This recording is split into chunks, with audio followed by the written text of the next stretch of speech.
Assalamualaikum warahmatullahi wabarakatuh. Perkenalkan, saya Neng Revi Fatihah Inayah dari kelas 4C dengan NIM C1B230118. Di sini saya akan mempresentasikan mengenai pembangunan infrastruktur TIK di desa terpencil.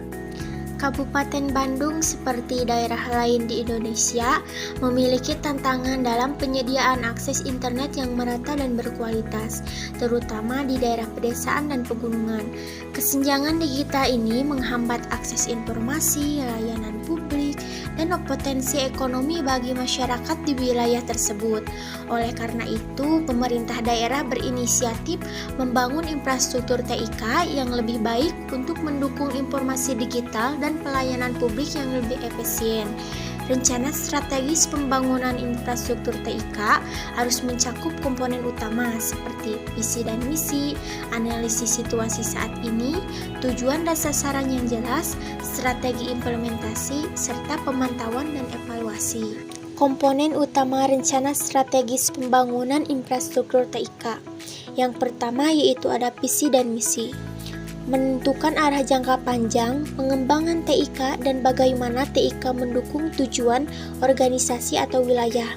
Contohnya yaitu seperti meningkatkan konektivitas digital di seluruh wilayah, mendukung transformasi digital sektor publik, atau menciptakan ekosistem startup TIK yang inovatif. Yang kedua yaitu ada analisis situasi saat ini, yaitu mengidentifikasi kondisi existing infrastruktur TIK termasuk kekuatan, kelemahan, peluang, dan ancaman. Yang ketiga yaitu ada tujuan dan sasaran. Merumuskan tujuan yang spesifik, terukur, dapat dicapai, relevan, dan berbatas waktu. Contohnya yaitu seperti meningkatkan akses internet di desa-desa terpencil, meningkatkan adopsi teknologi digital oleh pelaku UMKM, atau menciptakan pelayanan publik berbasis digital. Yang keempat yaitu ada strategi implementasi, yang menentukan langkah-langkah konkret untuk mencapai tujuan dan sasaran termasuk pemilihan teknologi alokasi, sumber daya, dan penjadwalan proyek. Yang kelima yaitu ada pemantauan dan evaluasi. Menentukan indikator kinerja utama untuk mengukur kemajuan implementasi melalui evaluasi untuk menilai efektivitas strategi dan melakukan penyesuaian jika diperlukan. Manfaat yang diharapkan dari pembangunan infrastruktur TIK ini yaitu yang pertama, peningkatan aksesibilitas layanan publik, yang kedua, peningkatan efisiensi pelayanan, yang ketiga, pengembangan ekonomi lokal, dan yang terakhir yaitu peningkatan tata kelola pemerintah. Adapun tantangan yang dihadapi dalam pembangunan infrastruktur TIK di desa terpencil. Yang pertama yaitu ada keterbatasan anggaran. Anggaran yang tidak memadai dan menghambat pembangunan infrastruktur terutama di daerah yang membutuhkan biaya tinggi. Untuk konektivitas pemerintah perlu mencari skema pendanaan yang inovatif seperti kerjasama publik swasta atau pemanfaatan dana desa. Yang kedua yaitu ada SDM terampil. Kurangnya tenaga ahli di bidang TIK dapat menghambat implementasi dan pemeliharaan infrastruktur penting untuk melakukan pelatihan dan pengembangan keterampilan SDM baik di sektor publik maupun swasta. Yang ketiga yaitu ada kesenjangan digital. Kesenjangan akses internet dan teknologi digital antar wilayah terutama antara perkotaan dan pedesaan menjadi tantangan serius pemerintah untuk memastikan pemerataan infrastruktur dan aksesibilitas teknologi seluruh wilayah. Yang keempat yaitu ada kompleksitas proyek. Pengembangan infrastruktur TIK seringkali melibatkan berbagai pihak dengan kepentingan yang berada.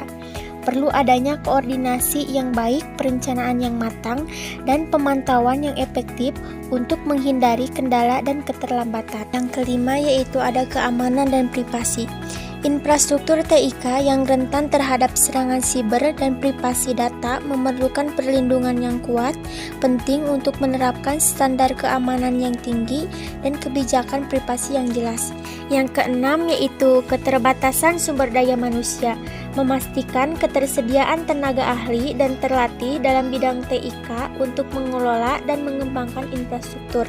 Yang ketujuh, kesiapan masyarakat, meningkatkan pemahaman dan adopsi teknologi oleh masyarakat, terutama di daerah pedesaan terpencil. Yang kedelapan yaitu kondisi geografis. Karakteristik wilayah Bandung yang beragam termasuk daerah pegunungan dan terpencil memerlukan solusi infrastruktur yang tepat dan adaptif. Yang terakhir yaitu ada aksesibilitas. Meningkatkan aksesibilitas infrastruktur TIK untuk masyarakat dengan kebutuhan khusus. Solusi yang dapat diterapkan untuk memastikan keberhasilan pembangunan infrastruktur TIK di desa terpencil. Yang pertama, ada perencanaan yang matang dan terintegrasi. Yang kedua, partisipasi masyarakat. Yang ketiga, pengelolaan anggaran dan transparan. Yang kelima, pemeliharaan infrastruktur. Dan yang terakhir, pengembangan SDM. Untuk selanjutnya yaitu ada kesimpulan.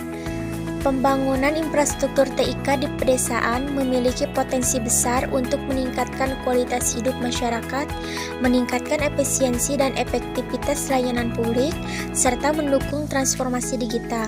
Dengan membangun infrastruktur TIK yang handal, terintegrasi dan aman, Kabupaten Bandung dapat meningkatkan aksesibilitas dan kualitas layanan publik, meningkatkan transparansi dan akuntabilitas pemerintah, meningkatkan efisiensi dan efektivitas layanan publik, mendukung transformasi digital, meningkatkan daya saing daerah. Oleh karena itu, pembangunan infrastruktur TIK merupakan investasi penting bagi Kabupaten Bandung untuk mencapai pembangunan yang berkelanjutan dan meningkatkan kesejahteraan masyarakat.